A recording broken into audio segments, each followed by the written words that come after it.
Hey everyone, I'm Bill. I'm with Cali Moto TV. Welcome back to the channel and welcome back the 2021 Ducati Multistrada V4 S, courtesy of Ducati North America. Huge shout out to Alex over there for loaning us this bike. And today's video is a little bit different because, well, we're not riding the bike today. We're just going to talk about all of the specs and all of the features on this bike. And as you can see, by all of the post-it notes, there is a lot to talk about. Now, the post-it note idea, I will not take credit for. This is somebody I've seen in Europe do this, and I have to say it's a brilliant idea, so I stole it because, like I said, there's so much to talk about on this Multistrada, I just can't remember everything. So I've got post-it notes everywhere to remind myself of how much stuff this bike has, and we're going to talk about all of the different options available for this bike because there's different models and different versions. But let's talk about the big change. The big change in the Multistrada is the new motor. So the V4 Gran Turismo motor, which is basically 1158 cc's, basically the same Street Fighter motor, but a little bit different because this is going to have it's detuned a little bit less. We're only running 170 horsepower with 92 pound-feet of torque, so it's a lot less. And the RPMs, red lines at 10,500, where its big brother over there, the Street Fighter, runs up to 14,500. Of course, fuel injection, throttle by wire, which is very nice, which gives it all of the abilities for the electronics. Stainless steel muffler, you can see we have the homologated Aquapovic system on this particular bike. We'll talk about the options here in a second. But very, very nice on the motor. We have, let's see, we have a 6-speed straight cut gear transmission. The ratio is 1.8 to 1. The toothing on this, it was something that I wasn't too sure, and Alex actually wasn't too sure exactly what the final is, but I found some numbers. I believe the final toothing will be 16 front, 42 rear. I kind of feel like the gearing is a little bit low on the low end, meaning that it's, you know, it gets up real good at the bottom, but up top we kind of lose a little bit. It does have a multi-plate. This is a wet clutch system, hydraulic clutch, and let's see, pricing. Let's talk about pricing real quick. We have 3 different versions of this bike. We have the base V4, which is going to be priced at just at $20,000, $19,995. These are US prices, by the way. Then they have a second version, which is this one, which is the V4 S with the travel and radar system. And then they also have the full system, which is the full package. We'll talk about the packages again.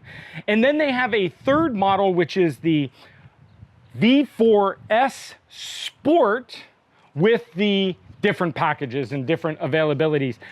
The radar system, this bike starts at $24,095 and goes up to $24,895, depending on what color and what wheel options you get. There are 2 wheel options. We'll talk about that in a second. And then the Sport model with the full option, basically a fully loaded version, is $26,095, plus, of course, your applicable tax and license for this Ducati. This one has the travel and radar system along with the what they call the full system. We have the side bags you can see down there, but I took it off because I wanted to talk about the exhaust. So the full system comes with the bags. It comes with the radar, heated seats, heated grips. The radar system, so let's talk about the radar because that's up here.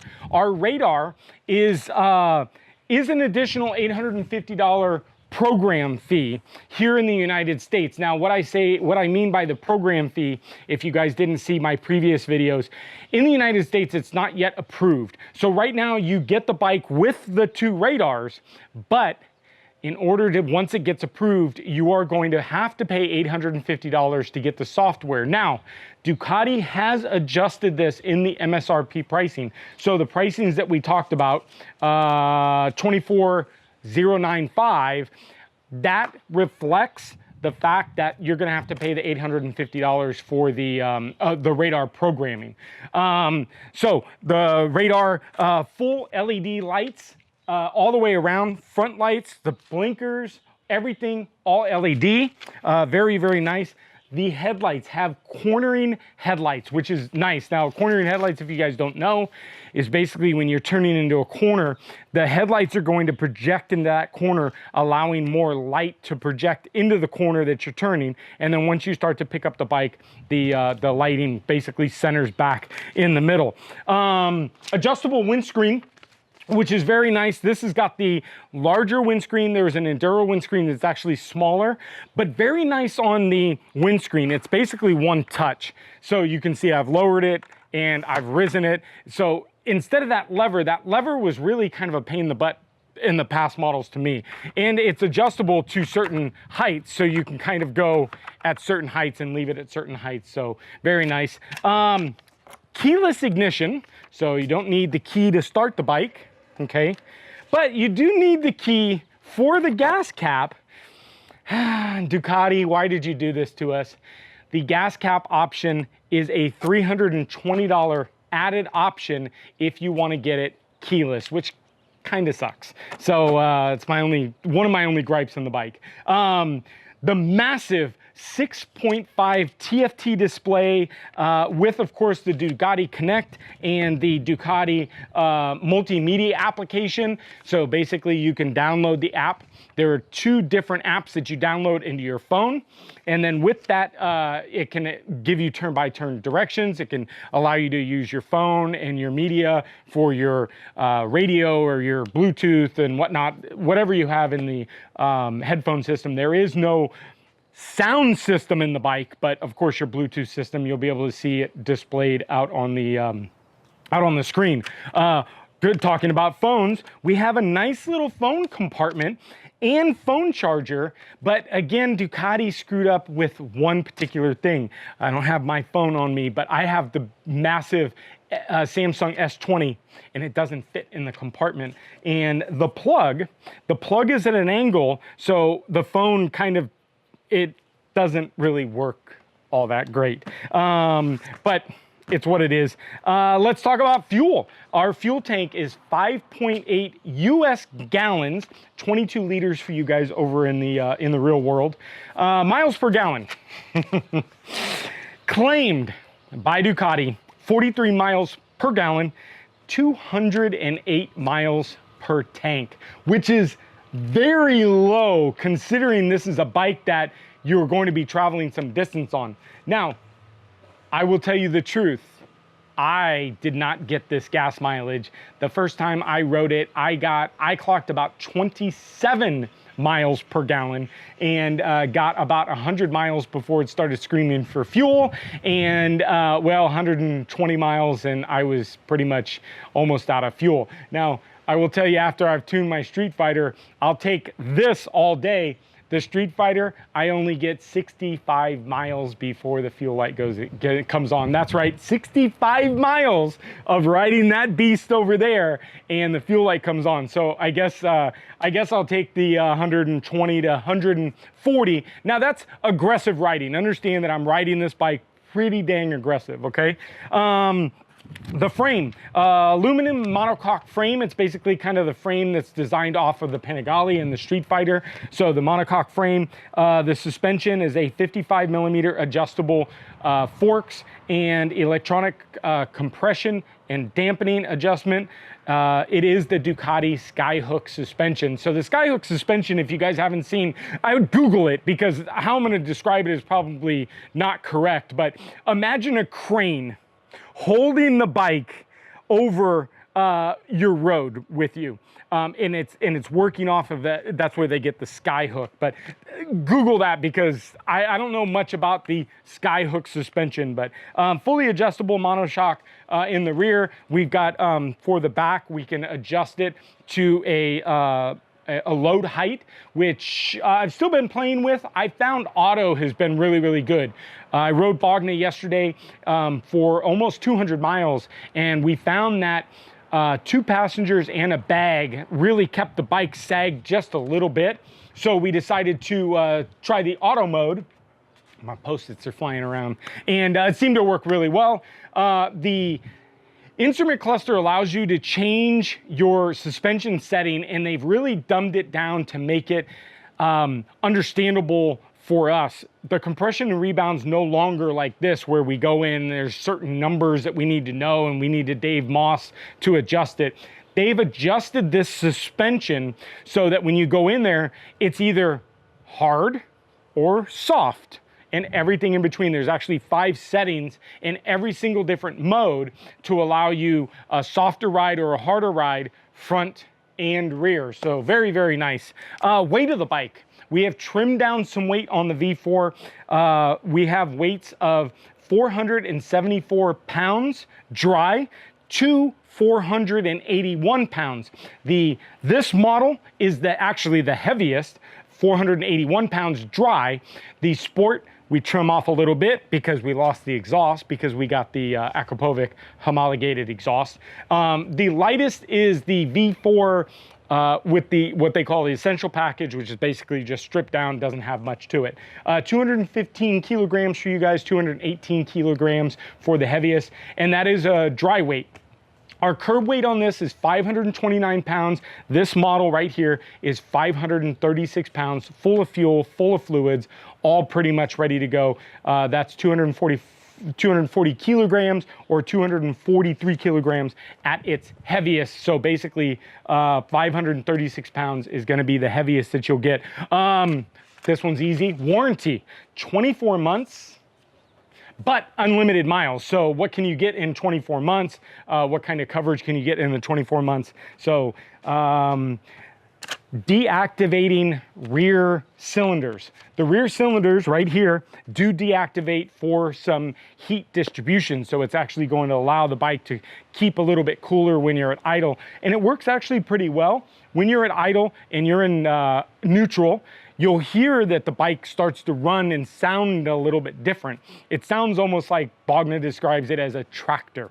Pulling the clutch, put it into gear, and it continues to be deactivated until you start to release the clutch, and then all 4 cylinders turn back on. So the deactivating rear is very, very nice. Now let's talk about the aero cooling and the package of what they've done to keep this bike cool for us. On the side, you're gonna see a couple sets of fins, okay? So this first set of fins, there's three radiators. There's one in the front and 2 on the side, both with cooling fans to keep the bike nice and cool. But you'll see that this little shark fins over here are designed to take and push the heat away from you. You'll see down here that there's these little kind of winglets down below. That's designed to bring the fresh, cool air away from the motor up into your kind of area. And then there's actually one little clever one, which I'm not sure. It's kind of, I think it's more of a gimmick than anything, but you'll see that there's a little hole here, which exits right here, which is supposed to bring air down into the area where it's really hot. Now, I will tell you, my issue with the heat is only one problem, and that's the seat is hot. When I ride this thing and get off of it, the seat is very, very hot. So, and that's without the seat warmer on. So, all right, so talking about the seat height is 33 to 34 inches. It is adjustable by 1 inch. Simply take the seat off, and I think there's some adjuster. I think there's a low seat option and a high seat option in addition. 840 to 860 millimeters for you guys over across the pond. Now, I will tell you, the only thing I don't like about the seat, outside of it being a little bit too hot, is the design of the narrowness to make this bike more enduro friendly. For the people that do off-roading, you're going to be standing up on this bike, so you want that seat kind of narrow. The problem is when we're on the freeway, this area kind of digs into the back of the thighs just a little bit too much. It's not quite as comfortable as I would have expected for longer trips. But, you know, for the short bursts up to Berryessa, it's fine, it's comfortable. But Bogna sure did like the rear seat. Let's talk about maintenance. Maintenance, 1,000 mile intervals for oil changes. I think 5 is probably pushing it, but for, you know, if you're doing it yourself, I do it every couple thousand miles. But I would say every 5,000 miles is personally what I would go with if you're taking it to the dealer. That's 5,000 kilometers. 36,000 mile Desmo service. The valve adjustments don't need to be done for 36,000 miles, which is crazy, crazy, crazy talk. So, let's see, hill hold. Hill hold's very nice, or the braking. So you give this thing a nice little pull on the brake and let it go, and it actually will give you a hold on the thing. Now, it's been a little finicky for me. Generally, when you pull the brake again and release it, it releases, but it takes a couple times to get it to release.